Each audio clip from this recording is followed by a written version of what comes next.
随着奎托斯将体内的希望之力释放，希腊的神权时代宣告结束。多年以后，奎托斯不仅没死，还来到了位于希腊北方的北欧世界，而战神5也很快就会正式发售。借这个机会，狂魔今天就来给大家回顾一下战神4的剧情。奎托斯站在北欧这片陌生的土地上，此时的他身上那股无尽的杀意和怒火已经收敛，谁也不知道他是怎么活下来，并且来到了北欧。不仅如此，奎托斯还组建了新的家庭，但在故事的一开始，他的妻子菲却因为不明原因离世，只留下了儿子阿特柔斯和自己相依为命。为了完成妻子临终前的遗愿，奎托斯将一棵指定的大树砍倒，并用作火化的木材，而接下来要做的就是要前往北欧9界最高的山峰，将妻子的骨灰给扬了。在出发前，奎托斯决定带着儿子阿特柔斯前往附近的森林打猎，看他是否有能力应对一路上的凶险。但毕竟阿特柔斯现在还小，缺乏了许多在这个世界活下去的经验。奎托斯这些年为了控制自己的怒火，很少和儿子相处，再加上奎托斯本身就吃了没文化的亏，见到儿子做错事就立马开始了斯巴达式的教育。路上父子2人更是在干掉山怪以后，阿特柔斯险些没有控制住自己体内的怒气，而这股怒气正是奎托斯的祖传斯巴达之怒，用好了就是这样，没用好就是这样。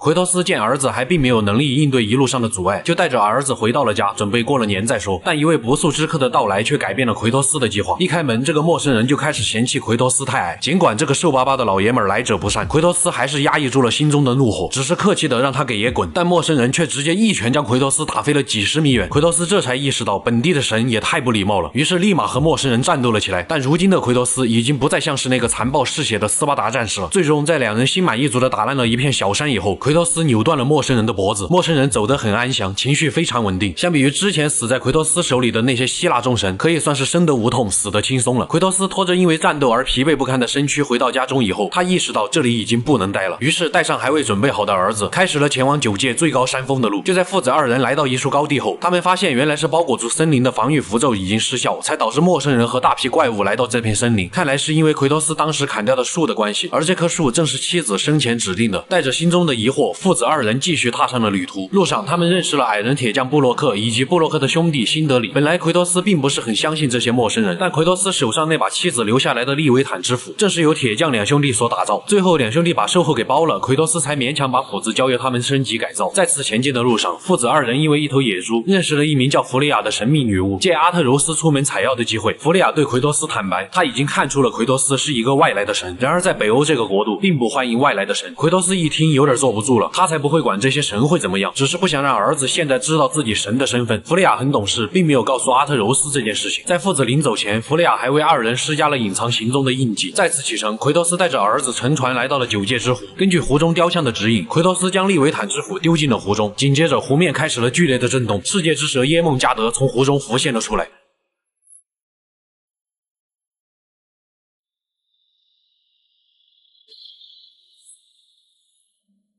巨蛇对他们并没有敌意，而随着世界之蛇离开湖中，湖面的水位也随之下降，许多雕像和宫殿浮现了出来。父子2人则继续朝着山巅前进，可就在半山腰，前往山巅的必经之路被一团黑雾所笼罩。奎托斯看着眼前的黑雾，陷入了沉思。要是太阳神的头还在就好了。恰好这时女巫出现，并告诉奎托斯，想要驱散黑雾，就得前往亚尔夫海姆，也就是精灵的国度，寻找精灵之光。随后女巫利用世界树将父子2人传送到了亚尔夫海姆，但就在他们刚刚抵达的时候，弗利亚就被一股神秘的力量拖走。奎托斯带着儿子一路与精灵战斗，终于来到了精灵国度的光柱面前，嘱托好阿特柔斯在外面把风。奎托斯则独自进入到了光柱之中，并成功拿到精灵之光后返回。出来一看，儿子的战果不得了，要是他再晚点出来，精灵国度估计就没精灵了。得，奎托斯战神的位置都得让他来做。之后父子回到山腰处，用精灵之光驱散了黑雾，并乘坐升降梯前往山顶。途中他们击退了一只雷属性的巨龙。就在从升降梯出来以后，恰巧又看见雷龙正在攻击辛德里。奎托斯和儿子最后合力将其杀死。可能在战神2里，奎托斯吃过一次这样的亏，所以在雷龙倒下的时候，奎托斯选择了转身。随后辛德里为了报答父子2人，便将一把由胡寄生制作而成的剑送给了阿特柔斯。父子俩再次启程，即将到达山巅的时候，奎托斯见儿子的剑筒带快要断掉了，于是一边用胡寄生的箭头加固了剑带，一边教导儿子可以忍受身体上的痛苦，但不能忍受武器的损坏。而奎托斯这一举动则为后续的剧情埋下了伏笔。就在父子来到山顶，竟然发现之前那个来找过奎托斯的陌生人和另外几个人正在谈论奎托斯父子的下落。最终没有得到答案的几人离开了山顶。当父子爬上山顶的时候，竟然发现了一个和大树融为一体的人，而这个人正是北欧的智慧之神密米尔。在交谈中得知，原来密米尔是因为得罪了北欧的众神之王奥丁，不但就被偷走了一只眼睛，还被永远的囚禁在这棵树上。而那个陌生人正是光明之神巴德尔，拥有着不死之身。另外2个人则是雷神索尔的儿子。当父子2人说出来意的时候，密米尔却告诉他们，他们爬错山了，9界最高的山峰不在这里，而是在巨人的国度约顿海姆。随即密米尔表示可以指引他们前往巨人国度，但必须得带上他的头。奎托斯也不在乎身上多个人头，于是干脆就直接砍下了密米尔的头，并将之带到了女巫弗雷亚的林中小屋。但就在女巫见到阿特柔斯背上的胡寄生箭头后，显得异常激动，并且立马就将其烧毁，还告诉阿特柔斯这是一种邪恶的产物。之后弗雷亚将密米尔的头复活，醒来以后的密米尔当即就说出了弗雷亚的真实身份，原来他竟然是北欧的爱与性之神，还是奥丁的前妻。在得知弗雷亚竟然是神以后，奎托斯立马带上儿子离开。要知道奎托斯在以前那是被众神伤透了心。之后在密米尔的指引下，父子来到了9界之湖的宫殿，让密米尔与世界之蛇沟通。随着巨蛇再次浮出水面，导致水位下降，并将他们推行到了正确的方向。而想要前往巨人国度，就需要寻找巨人的凿子，并用凿子将一种特殊的符文刻在一处特殊的入口，才能前往巨人国度。随后父子2人一路解决各种谜题，击杀各种怪物，最终成功的拿到了凿子。接下来便是要寻找那个特殊的符文了。但就在离开的时候，奎托斯遇到了之前与巴德尔谈话的那2个雷神的儿子，他们分别叫曼尼和摩迪。见到奎托斯，2人立马动手。就在一番战斗过后，奎托斯见儿子快要失控，也不留情面了，直接一板斧砍死了曼尼。见到奎托斯竟然敢弑神，摩迪慌了，随即吓得落荒而逃。之后父子2人来到了北欧战神提尔的密室，寻找通往巨人国度的符文。但就在密室中，摩迪再次出现，用雷电控制住了奎托斯，并不断用言语羞辱阿特柔斯。终于阿特柔斯忍不住了，体内的斯巴达之怒猛然爆发，然后就咯喽一声晕了过去。看到这一幕，奎托斯也爆发了，直接顶着雷电再次将摩迪打跑。但随后阿特柔斯一直昏迷不醒，无奈之下，奎托斯只好舔着脸回去寻求弗雷亚的帮助。此时的奎托斯就像一个无助的老父亲，对儿子的情况担忧不已。弗雷亚则告诉奎托斯，想要救儿子，就必须前往北欧的冥界，取得看守者的心脏，但那个地方任何火焰都无法燃烧，利维坦之斧也不能对那里的怪物造成任何伤害。奎托斯看向了手臂上曾经缠绕过混沌之刃的伤疤，这一刻他为了儿子，他决定回家，再一次拿起那把曾经弑神无数的双刃，哪怕要再次背负上曾经的伤痛，哪怕这个冥界他不熟。回家的路上，天空逐渐阴沉，随之电闪雷鸣，犹如曾经死在那把双刃下的无数亡魂的悲鸣，甚至连雅典娜的幻象都出现在了自己的面前。这些都无所谓了，既然在北欧的冥界火烧不起来，那么奎托斯也不介意用这把在希腊冥界最邪恶的地方打造出的混沌之刃，砍翻这个号称王者的国度。拿到混沌之刃后，奎托斯一路从家门口砍到了冥界，来到了看守者的面前。这把曾经砍翻过整个希腊的双刃，在北欧的冥界同样杀意尽显。最终奎托斯干掉了看守者，并取得了心脏。阿特柔斯也成功的苏醒了过来。经过了这些事情，奎托斯也不再隐瞒，将自己是神的身份告诉了阿特柔斯。但就在阿特柔斯知道自己是神以后，内心却开始急速的膨胀，随之傲慢了起来。弱小和无知不是生存的障碍，傲慢才是。奎托斯深知这个道理，于是便一直劝导儿子，但也不知道阿特柔斯听进去没。而在提尔的神殿里，奎托斯竟然在一个罐子上发现了自己的画像，但见儿子过来，赶紧就给扔了。看来提尔似乎知道自己以前干过什么。之后他们再次遇见了那个逃走的摩迪。此时的摩迪因为回去向自己的父亲雷神求助，却被雷神视为懦夫，并将之打成了重伤。但摩迪这时还在出言不逊，又加上阿特柔斯在知道自己是神以后态度傲慢了起来，于是阿特柔斯不顾奎托斯的命令，直接杀掉了摩迪，甚至还补了一脚。但奎托斯又不善言辞，只能暂时作罢。最后父子终于来到了通往巨人国度的传送门，但巴德尔却突然出现偷袭奎托斯。而就在打斗的过程中，奎托斯却不小心将传送门毁掉，想要上前的阿特柔斯被奎托斯拦下，但儿子此时已经完全无法控制自己的行为，直接先一箭射向了奎托斯，然后又对着巴德尔冲了过去，但结果却是被巴德尔随手拿捏并强行带走。奎托斯也紧跟着追了上去，直接就在巴德尔的坐骑上打得难解难分，误打误撞下竟然再次掉入了冥界。而冥界当中独有的幻境让奎托斯知道了巴德尔竟然是弗利亚的儿子，阿特柔斯则是在幻境下意识到了自己的错误，就连奎托斯都看见了宙斯的幻象。之后父子2人意外的来到了奥丁的密室，通过密米尔的眼睛，在一处壁画上发现了另一种通往巨人国度的方法。随后父子在铁匠兄弟的帮助下锻造出了通往战神提尔密室的钥匙。而在提尔的密室内，奎托斯硬生生将神殿翻转，成功的找到了通往巨人国度的传送门，并且拿到了战神提尔用于在国度之间穿梭的团结石。而这枚团结石不仅可以穿越北欧的9界，就连中国、埃及、日本、希腊等神界都能到达。紧接着他们跳进虚空，将传送塔对接到提尔神殿的传送装置，但还差一样东西才能前往巨人国度，那就是密米尔被偷走的那只眼睛。而那只眼睛现在就在世界之蛇的腹中。他们再次来到世界之蛇面前，简单的交流过后，世界之蛇非常不情愿的张开了嘴。随后父子进入到了巨蛇的腹中，成功的拿到了密米尔的眼睛。然而就在这个时候，阴魂不散的巴德尔竟然开始对着世界之蛇发发动了攻击。随后世界之蛇将奎托斯父子吐了出来，但没想到的是弗雷亚也来到了这里。一路走来，巴德尔可以说是对奎托斯产生了相当大的仇恨。无奈之下，奎托斯再次和巴德尔战斗了起来，但一旁的弗雷亚却护犊子，将奎托斯禁锢了起来。见到父亲有危险，阿特柔斯义无反顾地挡在了奎托斯的面前。巴德尔可不会留情，直接一拳打在了阿特柔斯的身上，但恰好打在了之前绑在阿特柔斯身上的胡寄生箭头。原来胡寄生正是破解巴德尔不死之身的关键。正好巴德尔天天哭着喊着说，因为不死之身而感觉不到疼痛。那么接下来父子俩的混合双打，就让巴德尔好好的感受了一下什么叫痛。一顿毒打之下，巴德尔被打败了，但弗雷亚却阻止了奎托斯下杀手。可巴德尔因为母亲为了让自己活着，剥夺了自己所有的感官，让他感觉不到自己活着的意义。于是巴德尔想要掐死弗雷亚，而弗雷亚也出于对儿子的愧疚，没有任何反抗。但奎托斯可还欠着弗雷亚的人情，于是奎托斯直接走上前去，干净利落的扭断了巴德尔的脖子。巴德尔走了，走得很安详，死者家属情绪非常的稳定，只是当场诅咒起了奎托斯，并说奎托斯是一个只懂得残忍和愤怒的怪物，还要与他势不两立。听到这些话，奎托斯并没有生气，他只觉得弗雷亚并不了解自己，于是转过身对阿特柔斯说道：“我的过去不会是你的未来。”因为弗雷亚被奥丁下了不能战斗的诅咒，于是只能抱着已经断气的儿子离开了这里。之后，奎托斯终于带着阿特柔斯打开了巨人国度的传送门，来到了9阶的最高峰。即将登顶的时候，奎托斯默默地取下了缠在自己手上的绷带，绷带下那被混沌之刃灼烧的烙印还清晰可见。这一刻，他已经可以直面曾经的过往。而通往山巅的路上，父子二人通过巨人族独有的预言能力所雕刻出来的壁画得知，早在很久以前，巨人族竟然就已经成功的预言出了他们这一路上的经历。而奎托斯的妻子菲也正是巨人族。在经历了这一路的重重阻碍以后，奎托斯终于完成了妻子的遗愿，与儿子一起将他的骨灰扬在了9阶的最高峰。就在他们回家的路上，阿特柔斯告诉奎托斯自己在预言上的名字叫洛基，奎托斯则不以为然，因为当时妻子本就打算为他取名叫洛基，只是奎托斯坚持要用他曾经在斯巴达军中一个副官的名字为儿子取名为阿特柔斯。但巧合的是，洛基正是北欧的诡计之神。就在父子二人回到家中几年以后，雷神索尔竟然找上了门，而他的到来似乎将诸神黄昏的序幕彻底拉开。那么在接下来的战神5中，奎托斯又会与雷神展开怎样的战斗？他会不会又再一次埋葬北欧的神权？我是秋篇狂魔，咱们诸神黄昏再见。